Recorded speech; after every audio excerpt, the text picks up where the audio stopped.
Reason number 67. Written by Karen Fowler.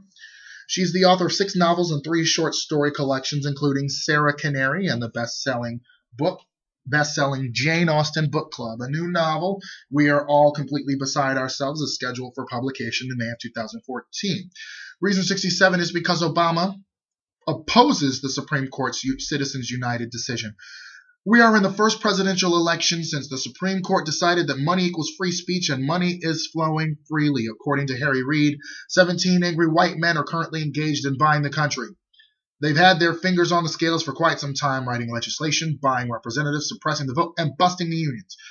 But the court's decision in Citizens United has allowed these men to take this to a whole new level. Financial corruption of the democratic process is now perfectly legal. In the U.S., the Supreme Court has declared that democracy is for sale. And so billions of dollars have flooded into the terrain of the 2012 elections, the airways filled with propaganda of super PAC and secretive 501c3s. Much of the money is already untraceable back to its sources. Even so, right-wing lawyers are busily contesting campaign funding disclosure laws while Republican senators block the Disclosed Campaign Spending Act. The best of our elected representatives complain of the time they must spend raising money to be competitive, how they must be ever alert to any decisions that will cost their wealthy donors. The worst of them are becoming wealthier and wealthier themselves. The Roberts Court has a history of making courts less accessible to ordinary citizens and more favorable to corporate power.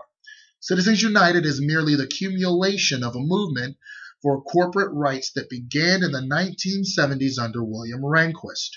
Even so, Citizens United marks a radical change from the decisions and thinking of earlier courts. When the expenditure of money is projected as an element of free speech, some citizens are inevitably granted more speech than other citizens. The First Amendment, intended to provide a protection for unpopular speech, has been transformed into a political tool to solidify the advantages of the wealthy.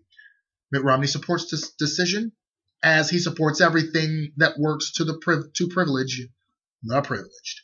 Mitt Romney and the Roberts Court are in agreement that corporations are people, my friend, and Mitt Romney has pledged to nominate more justices in the mold of the 5 who decided Citizens United.